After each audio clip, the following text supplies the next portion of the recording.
antum sudah sering dengar ya tentang materi tazkiyatun nafas ini. Ini hal yang tidak hanya sekedar pada tataran materi, ya, namun juga hendaknya bisa kita laksanakan ya sehari-hari. Kenapa? Karena ya, manusia itu tergantung daripada hati dan jiwanya. Ya, kalau hatinya kotor, jiwanya kotor, ya ini akan membuat dia nanti mengalami kerugian. Di Al-Quran kita sudah sama-sama paham, Allah mengatakan, qad aflaha man zakkaha wa qad khaba man dassaha. Ya, eh, sungguh merugilah orang-orang yang mengotori jiwanya dan beruntunglah orang-orang yang ya membersihkan jiwanya. Urgensi dari tema ini adalah bahwa seluruh nabi dan rasul itu salah satu fungsinya adalah bagaimana mereka membersihkan jiwa-jiwa umat mereka. Ya, dalam ayat yang kita sudah tahu dalam surat Al-Jumu'ah misalkan. Ya Allah mengatakan, A'udzubillahi minasyaitonirrajim. Walladzi ba'atsa fil ummiyina rasulan minhum yatsu 'alaihim ayatihi wa yuzakkihim wa yu'allimuhumul kitaba wal hikmah wa in kanu min qablu lafi dhalalim mubin. Dialah Allah yang mengutus kepada masyarakat yang umi, bangsa yang umi, seorang rasul dari kalangan mereka, di mana rasul itu yatslu alaihim ayatihi, membacakan kepada mereka ayat-ayatnya, ayat-ayat Allah. Ya, selain membacakan juga wa yuzakkihim. Yuzakkihim itu membersihkan jiwa mereka. Ya, jadi pertama prosesnya itu dibacain dulu, denger dulu ya, denger pakai kuping ya, bukan pakai mulut. Ya, pakai kuping. Ya, setelah mau mendengar baru ada upaya ya atau usaha tazkiyatun nafas. Ya, kenapa? Karena kalau orang nggak mau dengar bagaimana ya bisa ya memahami tentang tazkiyatun nafas. Nah, setelah jiwanya bersih barulah wa yu'allimuhul kitab wal hikmah. Barulah Rasul itu mengajarkan mereka kitab dan hikmah. Ya, jadi kitab dan hikmah ini maksudnya adalah Al-Quran dan As-Sunnah. Ya, itu hanya bisa diterima oleh mereka yang ya jiwanya sudah bersih. Ya, kalau jiwanya kotor, pastilah ya nggak mau dia mendengar ayat-ayat Allah. Ya, kalau hatinya kotor, jiwanya kotor, ya itu ayat-ayat Quran mau masuk, ya terpental kembali, balik lagi ke belakang. Apa? Karena ya ada sikap penolakan itu. Wa in kanu min qablu lafi dhalalim mubin. Padahal mereka dahulunya yakni para sahabat ya itu berada pada kesesatan yang nyata. Kita tahu ya bagaimana ya, kita baca ya di dalam sirah kehidupan para sahabat sebelum memeluk Islam. Sedemikian rupa sehingga masa itu dikenal sebagai masa atau zaman jahiliyah. Gitu. Nah ini urgensi ya Nabi diutus oleh Allah adalah salah satunya ya untuk tazkiyatun nafas. Kenapa begitu? Ya karena orang-orang yang bersih jiwanya sajalah yang nanti akan bisa mendapatkan husnul khotimah. Ya, husnul khotimah ini kan sesuatu yang kita dambakan. Kalau seorang itu masih memiliki iman, ya pastilah dia menginginkan husnul khotimah. Kenapa? Karena manusia itu kan nanti berbanding lurus, ya cita-citanya, obsesinya itu berbanding lurus dengan umurnya. Jika masih kanak-kanak, ya mungkin umurnya apa namanya obsesinya bermain, ya tanpa boleh dilarang-larang. Jika ada seorang anak yang tidak bermain tapi dilarang oleh orang tuanya, dia ngambek ya, dia nangis. Ya begitu juga ketika masa sekolah, ya dia ingin supaya berhasil naik kelas, ketika kuliah ya lulus, ya jadi sarjana. Ketika jadi sarjana kan ada lagi obsesinya, keinginannya. Apa itu keinginannya? Ya dia bekerja. Jika sudah bekerja, dia merasa senang, dia merasa bahagia. Kenapa? Karena dapat ya penghasilan. Tapi apakah manusia berhenti sampai situ keinginan-keinginan untuk bahagianya? Tidak, kan? Jika ada seorang anak muda sudah punya gaji, ya dia akan berpikir selanjutnya apa yang dipikirkan? Cari jodoh, ya cari istri, kan gitu. Maka dapatlah dia seorang calon istri. Saat menikah itu bahagia. Ya, di antara antum yang nggak bahagia saat menikah dahulu, ya pastilah bahagia kan saat itu. Walaupun mungkin sekarang setelah berjalan sekian tahun rumah tangga ya ada aja kekurangan yang kadang-kadang membuat kita kesel, atau membuat kita tidak bahagia kan. Tapi ya itu kita pernah mengalami masa-masa bahagia pada saat kita ya, menikah. Selanjutnya punya anak ketika anak datang tuh bahagia. Ya, anak-anak besar semuanya, kehidupan finansial kita juga nggak ada masalah. Ya, anak-anak sudah sukses ya, sudah selesai kuliah. Mereka pergi dari rumah kita, kita tinggal berdua saja. Pada saat itu apa yang kita inginkan? Ya, kehadiran cucu mungkin ya. Cucu datang satu dua tiga empat lima, oh kita senang. Apalagi kalau cucu-cucu itu datang ke rumah kan. Tapi kan umur berjalan terus, sehingga akhirnya cucu-cucu itu juga ya sudah pada sukses, sudah pada nikah. Nah, pada titik itu usia kita berapa kira-kira? Ya, usia kita mungkin ya 70 tahun, 75 mungkin kita juga sudah sangat lemah. Ya, ada yang di kursi roda bisa jadi kan. Ya, udah stroke dan sebagainya. Nah, pada titik itu kira-kira apa yang kita inginkan.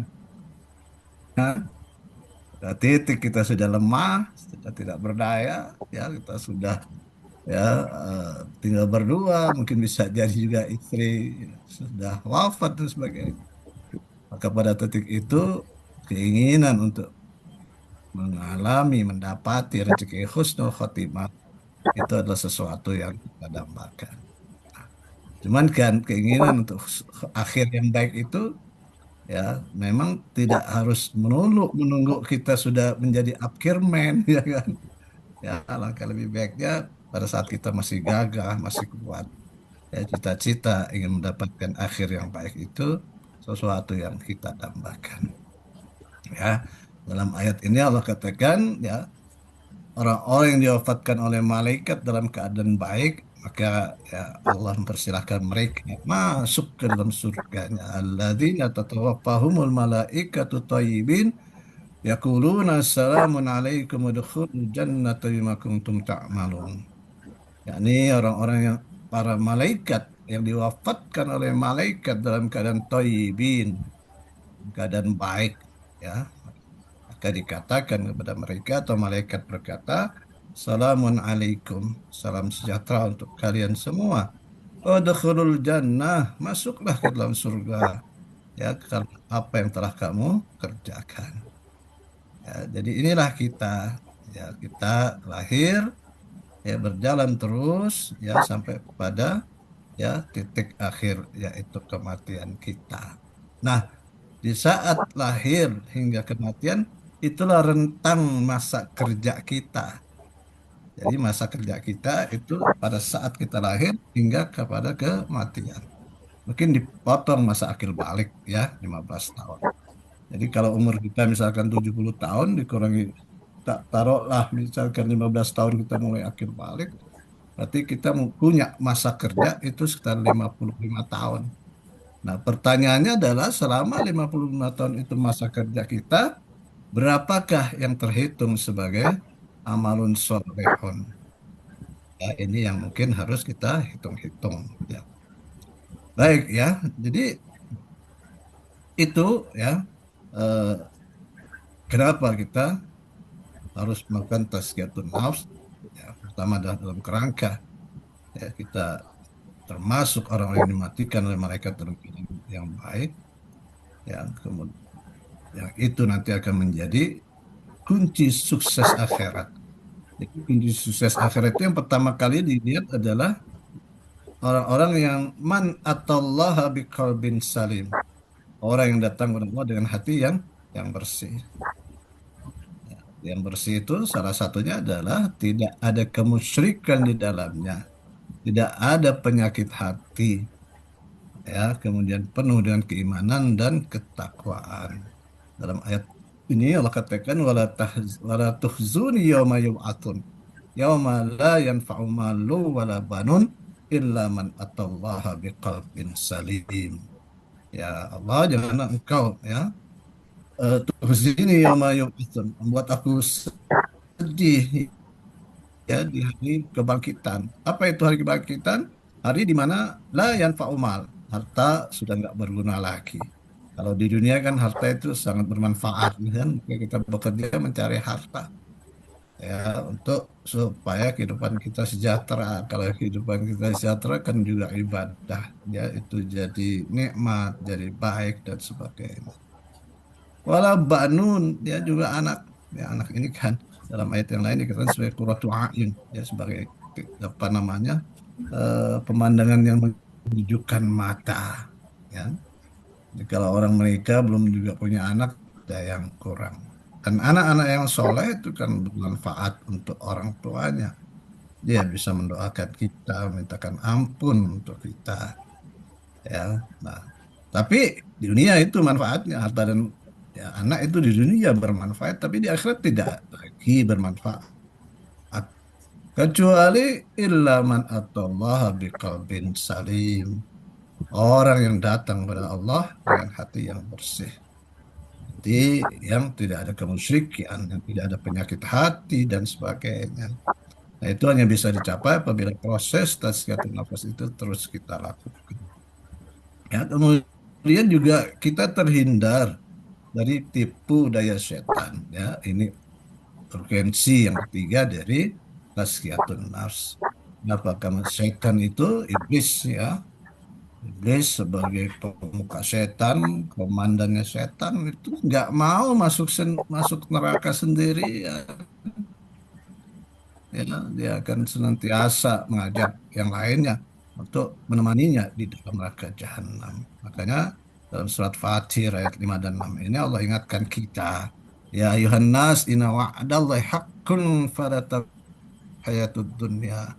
Wahai manusia, sesungguhnya janji Allah itu benar. Maka janganlah dunia itu, kehidupan dunia itu memperdayakan kamu.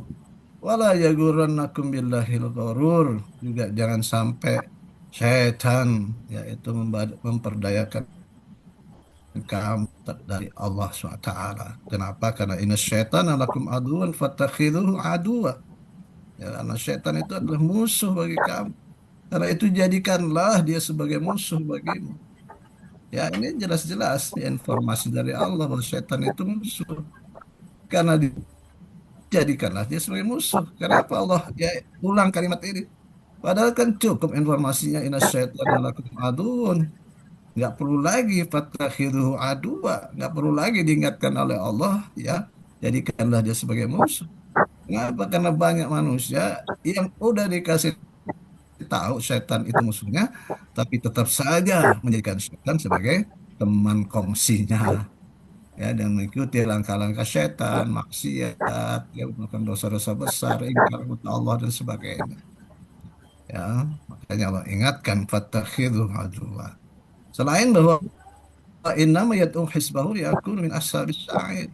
Ya, setan itu hanya mengajak kelompoknya, golongannya, partainya, organisasinya, itu agar mereka bersama-sama menemaninya di dalam, ya, neraka yang menyala-nyala. Ya, inilah kira-kira urgensi daripada itu, Mas. Pertama adalah tugas kenabian, yang kedua adalah kita ingin nanti hidup kita berakhir dengan baik dan dia menjadi kunci sukses akhirat, dan yang keempat adalah senantiasa kita menghadapi tipu daya setan. Tipu setan itu tidak bisa berlaku pada orang-orang yang jiwanya bersih, yang tidak ikhlas, ya, beriman dan bertakwa kepada Allah dengan mantap. Baik, ya. Kemudian kita lihat ini tentang perintah Allah agar kita tetap dengan iman kita. Ya, dalam, ya, surat An-Nisa, kalau nggak salah, saya lupa catatkan, ya, ayatnya. Ya, Allah mengatakan ya ayyuhalladzina amanu aminu billah wa rasulihi wal kitabil ladzi nazzala ala rasulihi wal kitabil ladzi anzala min qabl wa may yakfur billahi wa malaikatihi wa kutubihi wa rusulihi wal yaumil akhir faqad dhalla dhalalan ba'ida. Innal ladzina amanu tsumma kafaru tsumma amanu tsumma kafaru tsumma zadalu kufra lam yakunillahu liyaghfira lahum wala liyahdiyahum sabila. Ya, jadi ini perintah Allah. Ya ayyuhalladzina amanu aminu billah. Hai orang yang beriman, tetaplah beriman. Ya, kenapa perintah tetaplah beriman pada Allah, Rasul dan selanjutnya itu ayat-ayat di dalam ayat ini? Karena iman itu nggak ajak. Iman itu sangat terpengaruh dengan situasi di luarnya. Ya, kita di rumah mungkin aman-aman saja terkendali. Tapi ketika kita keluar bekerja kemana saja gitu kan, ya itu pasti lingkungan yang ada di sekitar kita sangat mempengaruhi keimanan kita. Untuk rumah misalkan di Bogor, kerja di Jakarta Pusat, harus naik kereta atau rumahnya di Cirebut dah. Ada nggak yang di Cirebut nih rumahnya nih? Ya, naik kereta dari stasiun kereta mau ke kota. Ramdan. Itu kalau naik kereta pagi-pagi di Cirebon itu udah dapat duduk apa belum ya kira-kira? Masih dapat tempat duduk nggak? Pak Deddy Ramdan Cilebut tuh. Deddy Ramdan ini. Mana nggak ada. Oh ini matiin itu ya mikrofon. Halo, lanjut. Lanjut. Lanjut, Ya, lanjut. Padahal padahal. ya rasa-rasanya nggak dapat duduk ya udah berdiri kan. Naik kereta berdiri awal-awalnya aman kan, tapi sepanjang perjalanan makin padat, makin padat, makin padat penumpangnya. Akhirnya dia berada di sekeliling orang-orang di depannya perempuan nggak pakai jilbab, rambutnya kelihatan. Sampai kiri kan perempuan juga nggak pakai jilbab. Ya, ke bawah lagi nunduk, ada yang kelihatan. Terus ke bawah ada yang kelihatan. Dia merem, dompetnya hilang. Ya. Nah, jadi situasi di luar itu tidak ada jaminan, tidak memberikan jaminan kepada iman kita untuk tetap kokoh, untuk tetap teguh, untuk tetap mantap. Ya, peristiwa, kondisi, keadaan, situasi yang ada itu bisa jadi mempengaruhi keimanan kita. Kalau itu loh Allah ingatkan, aminu billah. Tetaplah kamu beriman kepada Allah, Rasul, dan selanjutnya. Ya, jadi inilah situasi kita.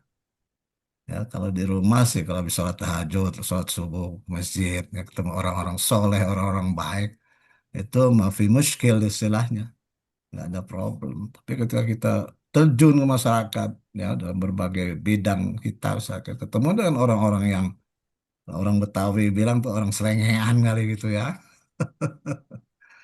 ya itu sangat mempengaruhi keimanan kita. Ya, karena itulah kita harus punya ya rasa sensitivitas, rasa ya hisul ya, hisul amni terhadap keimanan kita. Jadi punya perasaan ya mengamankan keimanan kita. Kenapa? Karena kalau kita lagi bertemu dengan sahabat-sahabat yang soleh, yang obrolannya juga enak kan tentang keimanan, tentang program-program kebaikan. Ya, tetapi beda ketika kita berada di tempat lain. Nah, begitulah para sahabat mengalaminya. Mereka kalau sudah di hadapan Rasulullah SAW, itu wah, Masya Allah. Ketika Rasulullah SAW menjelaskan tentang surga, ya surga itu seakan-akan sudah berada di hadapan mata mereka dan mereka sangat ingin memasukinya. Itu pula tatkala Rasulullah SAW menjelaskan tentang neraka. Ya, seakan-akan neraka itu sudah ada di hadapan mereka dan mereka ketakutan.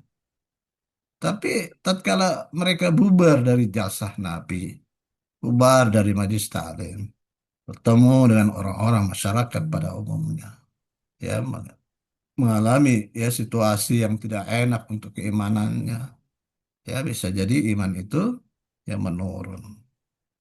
Nah, itulah yang tatkala pada pagi hari seorang sahabat bernama Hanzalah mendatangi Abu Bakar As-Siddiq. Abu Bakar kemudian bertanya kepada Hanzalah, "Kaifa asbahta ya Hanzalah? Bagaimana pagimu ini wahai Hanzalah?" Hanzalah menjawab dengan jawaban yang membuat Abu Bakar itu kaget. Apa yang Hanzalah katakan kepada Abu Bakar? Hanzalah mengatakan, ya Abu Bakar, ha anadha Hanzalah qad nafaqqa. Ya Abu Bakar, inilah Hanzalah. Sudah jadi orang munafik. Wah, Abu Bakar kaget. Abu Bakar mengatakan kepadanya, ma hajatuka antakula dzalik. Apa dalilnya? Apa sebabnya? Ya, kalau kita mungkin ngomongnya ente ngomong begitu ya, kalau sama teman kan gitu. Kenapa ente ngomong gitu? Apa sebabnya? Kira-kira gitu ya. Ya, maka Anzal pun mengatakan, wahai Abu Bakar, ini gimana kita ini? Saya ini kalau di hadapan Nabi khusyuk banget ya. Ya ingin masuk surga kalau Nabi jelasin tentang surga.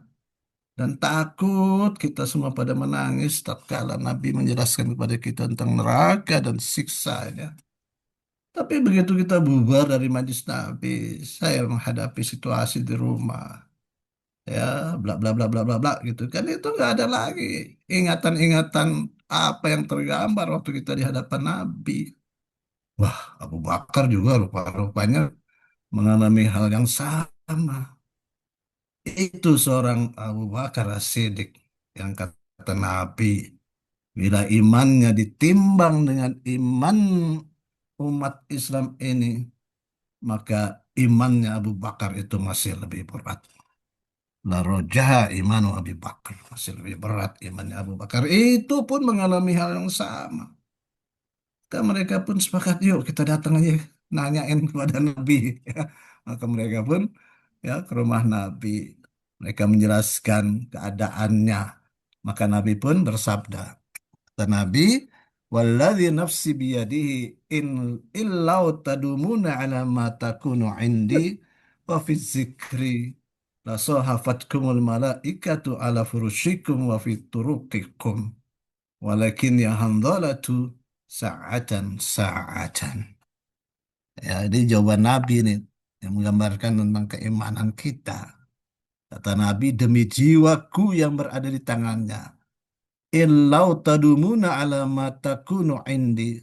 Kalau kamu tetap seperti apa keadaanmu pada saat bersama-sama aku, ya dalam keadaan tetap berzikir, la hafat humul malaikatu, la hafat humul malaikatu. Tuh malaikat ntar turun tuh ya mendatangi kamu, kemudian menjabat tangan kamu sambil mengatakan hebat kamu, sukses kamu. Ya, tidak hanya malaikat mengucapkan utama ya, apa nama ucapan itu di jalan pada saat ketemu dengan tapi juga pada kamu pada saat furushikum ya di atas tempat tidur atau fiturukikum pada saat kamu di jalan. Akan tetapi ya alhamdulillah saatan. Akan tetapi ya alhamdulillah saatan itu artinya sesaat-sesaat ada prosesnya. Ya, ada prosesnya. Ya, iman itu memang tidak bisa sekaligus plek nempel kuat. Ada proses. Ya, nah proses ini yang harus kita pahami secara baik. Di rumah kita mantep, habis tahajud mantep, sholat berjamaah di masjid mantep. Tapi ketika kita keluar bertemu dengan orang-orang atau bergaul dengan masyarakat yang belum sama seperti kita, ya pemahaman dan keislamannya, ya bisa jadi terpengaruh terhadap keimanan kita. Nah, apakah setelah itu kita ikuti ya mereka? Tidak. Ya kita pulang, ya kita kembali lagi menghadap Allah, kita istighfar, ya kita minta ampun, ya dan seterusnya seperti itu yang dimaksud dengan saatan-saatan. Jadi ada proses, ada proses, ya turun naik lah di situ ya. Tapi turunnya itu tidak boleh lebih banyak daripada naiknya. Kalau turunnya lebih banyak daripada naiknya lama-lama minus, ya. Nah, ya itulah kondisi yang dialami oleh para sahabat sama seperti kita. Ya, saya yakin juga kita begitu. Pada saat kita sendirian, apalagi nggak bersama ikhwah, ya kan, nggak bersama jamaah, ya hidup menyendiri, ya itu berat. Ya, dan Nabi, ya serigalanya memangsa, ya apa namanya domba yang terlepas dari jamaahnya, dari kelompoknya itu. Nah, kemudian dalam hadis yang lain, ini saya lupa ya mencatat riwayat-riwayatnya, tapi ini sahih semuanya. Ya, Rasulullah SAW bersabda, Innal imana la yakhlaqu fi jawfi ahadikum kama yakhlaqu thawb. Wa as'alullah ayyajidal imana fi qulubikum. Ya, kata Nabi, sungguhnya iman itu layak laku diciptakan fi jawfi ahadikum di dalam dada ya di antara kamu kama yakhlaku thawbat ya sebagaimana diciptakannya baju ya kita baju itu kan nggak selamanya kita pakai. Nah, udah dari pagi kita habis mandi ganti baju kita bekerja ya atau keluar kemana saja beraktivitas. Jadi sore harinya itu kan baju sudah mengalami proses ya apa istilahnya itu ya polusi, polusi keringat kita, polusi udara, debu dan sebagainya. Ya begitu pulang kita mandi kan kita ganti. Ya, kemana baju itu kita taruh kita letakkan di tempat cucian.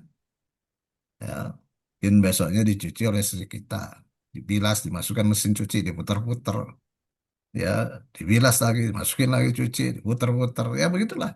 Sehingga ini dianggap bersih, ya tuh diperes, ya, airnya dijemur, kering, diteriskan, jadi baru lagi. Nah begitu kira-kira proses keimanan kita ini. Jadi jangan malas ya untuk melakukan apa namanya tarbiyah zatiyah. Tarbiyah zatiyah itu artinya kita punya inisiatif untuk melakukan proses tazkiyah ya terhadap diri kita. Ya, sholat malam, ya, sholat malam ini bagi umur-umur seperti kita ini ya diupayakan kalau bisa setiap malam. Baca Quran nggak boleh berhenti. Lanjut terus ya, jangan sampai satu hari pun itu kita lost dari membaca Al-Quran. Makanya setelah kita sholat subuh, itu jangan ngapa-ngapain dulu ya, langsung kita ambil mushaf. Kita baca bacaan lanjutan kita ya, upayakan satu hari satu juz. Kalau nggak bisa satu juz, dua juz ya nggak apa-apa kan gitu. Ya, nah gimana cara membaca Quran bisa satu hari satu juz? Ya, hari itu kita bagi termin. Berapa termin? Habis sholat subuh sekian, ya nanti habis sholat duha sekian, habis sholat zuhur sekian, habis sholat asar sekian, ada sholat maghrib sekian, mau baca, mau tidur sekian. Itu dapat pasti satu juz. Ya, tapi kalau kita cuma membuat ba- waktu membaca Quran itu satu termin, misalkan habis sholat subuh saja, kemudian pada suatu saat setelah sholat subuh itu kita harus keluar karena ada pekerjaan, ya begitu bekerja sepanjang hari itu kita kerja ya sampai rumah malam capek tidur nggak sempat baca Quran itu seharian rugilah ya kita kalau satu hari itu ya kita lose ya dari membaca Al-Quran. Nah jadi proses saatan-saatan itu adalah proses panjang hidup ya dengan tahajud ya melakukan kewajiban-kewajiban ibadah tahajud sholat duha tilawatul Quran zikir infak sedekah. Artinya inisiatifnya itu juga harus muncul dari diri kita. Tidak hanya sekedar kita mendapat taklim, mendapat tauji, dapat dan sebagainya, baru kita mau bergerak. Tapi inisiatifnya itu harus dari at-tarbiyah az-zatiyah, ya dari inisiatif pribadi. Kenapa? Karena iman kita seperti baju, ya tidak ada jaminan terus-menerus itu dalam keadaan ya bersih, dalam keadaan mantap dan sebagainya. Ya, kenapa? Karena seperti bajulah itu iman kita yang dijelaskan oleh Nabi Muhammad SAW. Nah, sekarang kita lihat apa makna tazkiyatun nafas itu. Tazkiyah berasal dari kata zakah. Ya, zakah itu ini menyangkut ya, kehidupan spiritual yang lebih tinggi. Ya, proses pembersihan itu agar supaya kita ya meningkat spiritual kita. Ya, dia kan seperti jasad. Jasad itu dia punya umur kan.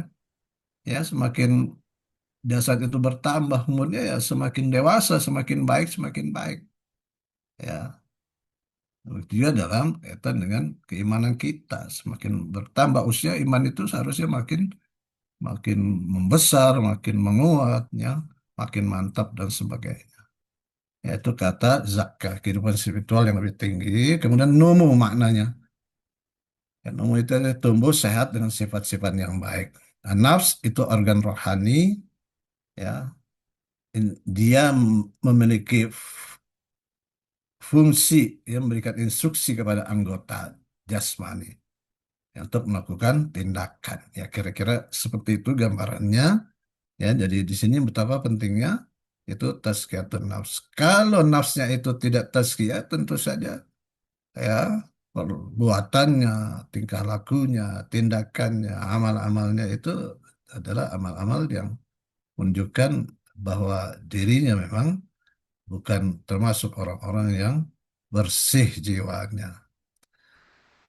Baik, definisinya apa? Definisinya itu yang dilakukan oleh seorang hamba atau seorang robi dalam rangka mencapai akhir yang baik. Ya. Nah, jadi dalam konteks ini ya harus dalam proses ya apa namanya bersama ya di mana nanti ya di situ kita saling mengingatkan ya forum ini adalah forum tersebut saling mengingatkan. Kemarin kita juga rela dan maaf itu bagian daripada proses ini.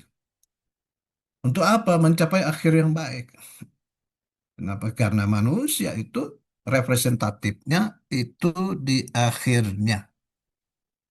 Ya, jadi amal-amal itu dilihat di akhirnya. Al-amalu bi khawatimihi. Amal-amal itu dilihat khawatim di akhir-akhirnya.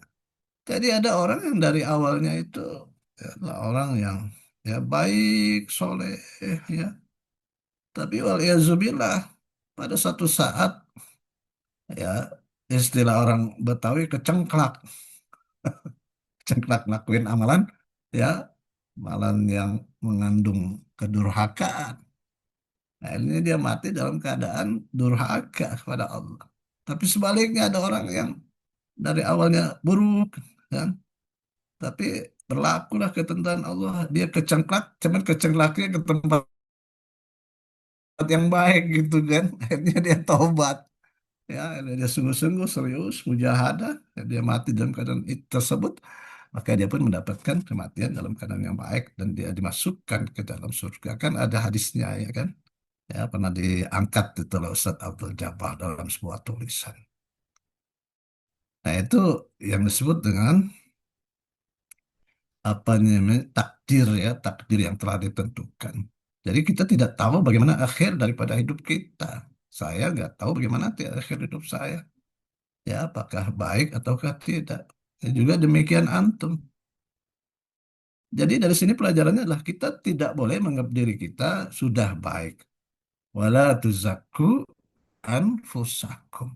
Jangan kau merasa dirimu sudah menjadi baik. Ketika kita merasa sudah menjadi baik, itulah saatnya kamu tidak menjadi baik.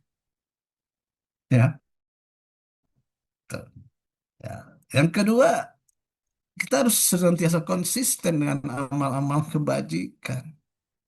Orang yang biasa konsisten, ya hari-hariannya konsisten, ya lifestyle-nya konsisten dengan dinullah, dengan ajaran agama Allah, itu peluang besar untuk ya mengalami, mendapatkan rezeki, ya mati dalam keadaan baik itu lebih besar peluangnya.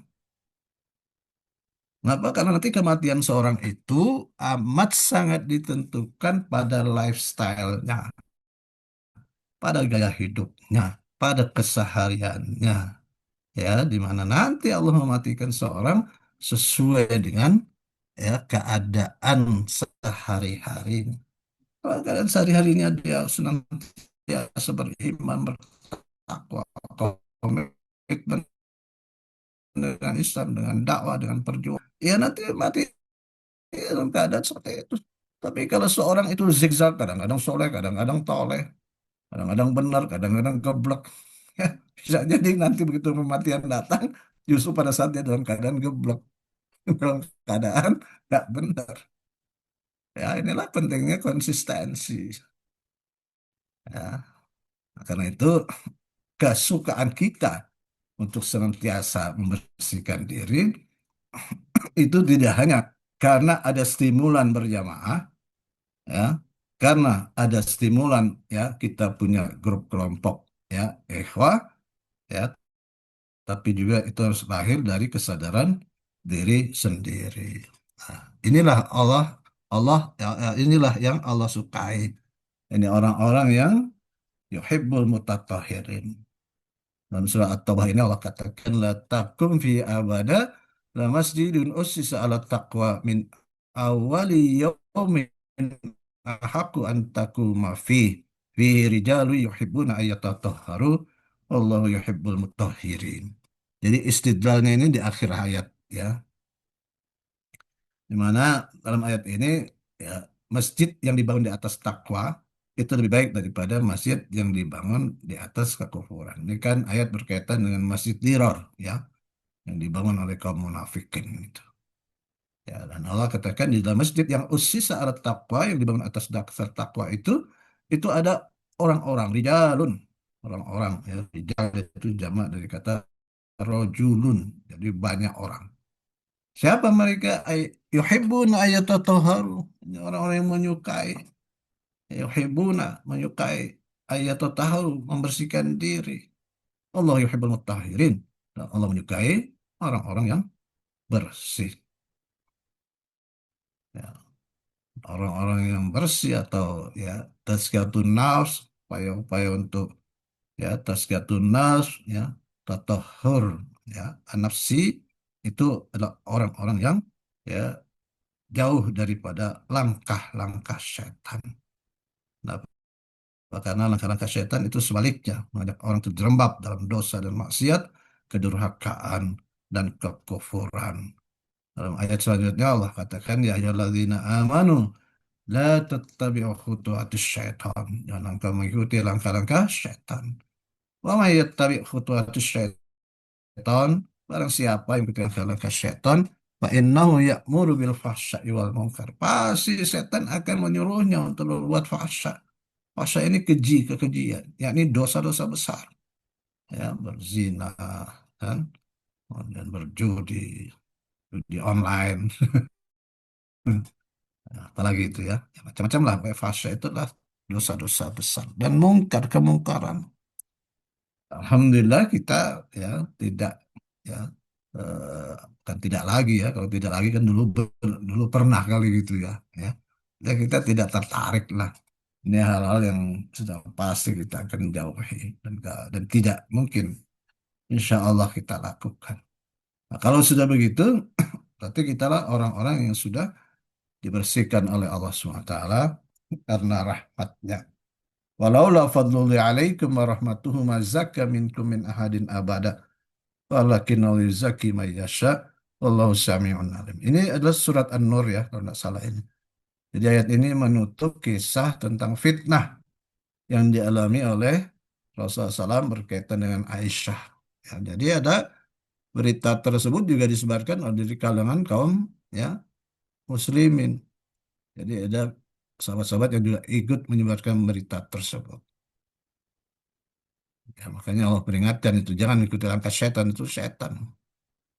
Ya. Nah, kemudian Allah ingatkan bahwa kamu itu bisa menjadi bersih karena karunia dari Allah. Makanya Allah katakan, walaula fadlullahi alaikum warahmatuh. Kalaulah bukan karena karunia Allah kepada kamu dan rahmatnya, mazaka minkum min ahadin abada. Nggak ada seorang pun di antara kamu yang bersih selamanya. Jadi Alhamdulillah kita pada posisi seperti ini. Kita sudah memiliki iman yang seperti ini, ukhuwah yang seperti ini, fikrah yang seperti ini, ya, komitmen yang seperti ini. Ini harus dipahami itu adalah karunia dari Allah kepada kita dan harus kita jaga dan pelihara. Kenapa? Karena, ya, Allah itu, ya, yang membersihkan kita. Walakinna yuzakki may yasha. Tapi Allah membersihkan siapa yang Dia kehendaki. Dan Alhamdulillah, mudah-mudahan itu termasuk orang yang dikehendaki oleh Allah untuk memiliki jiwa dan hati yang bersih. Nah, sekarang kita lihat tentang bagaimana proses tazkiyatun nafs itu. Yang pertama adalah langkahnya kita melakukan tatahur, yaitu kita membersihkan jiwa dari penyakit hati seperti kufur, syirik, nifak, fasik, ria, dengki, dan sombong. Ya, ini upaya yang senantiasa kita lakukan sepanjang hari, ya setiap saat. Karena di dalam keadaan sehari-hari, penyakit ini sebetulnya sudah tidak ada lagi, tapi tiba-tiba dia menyerang kita. Ya, misalkan kita ya menjadi punya sikap nifak, misalkan, atau ria, atau dengki, atau sombong. Wah, saya sudah punya ya apa namanya kekayaan finansial seperti ini. Teman-teman saya belum. Itu bisa aja ada bisikan ya muncul dalam ya, hatinya itu. Nah, kalau itu muncul, kita harus tepis. Nah, tatahur ini harus dengan tahakkuk. Tahakkuk itu ya aplikasinya. Bagaimana caranya memfokuskan hati hanya kepada Allah semata dengan zikrullah, syukur, sabar, tawakal, ikhlas dan istiqamah. Ya, jadi pertama zikrullah. Zikrullah ini kan tidak perlu harus habis selesai sholat ya dengan baca subhanallah alhamdulillah Allah akbar 33 kali, tapi all time, setiap saat, ya dalam keadaan diri, duduk, berdiri, berjalan, nyupir, ya naik motor, semua itu ti- tidak boleh ya, atau kita upayakan tetap zikrullah, ya istighfar sepanjang hari. Lagi naik motor nih mau ke rumah teman nih kan, ya itu jangan biarkan pikiran menerawang terbang kemana-mana, itu bisa nabrak tar.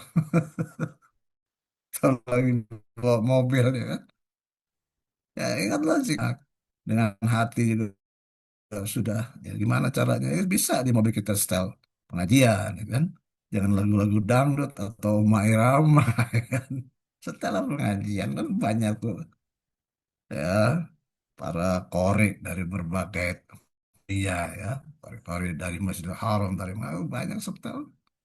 Atau kalau dengan mendengar Quran sudah bete, ya setelah nasyid-nasyid Islami yang menggerakkan jiwa kita senantiasa menjadi segar dan sebagainya. Kalau juga bete, ya style ceramah.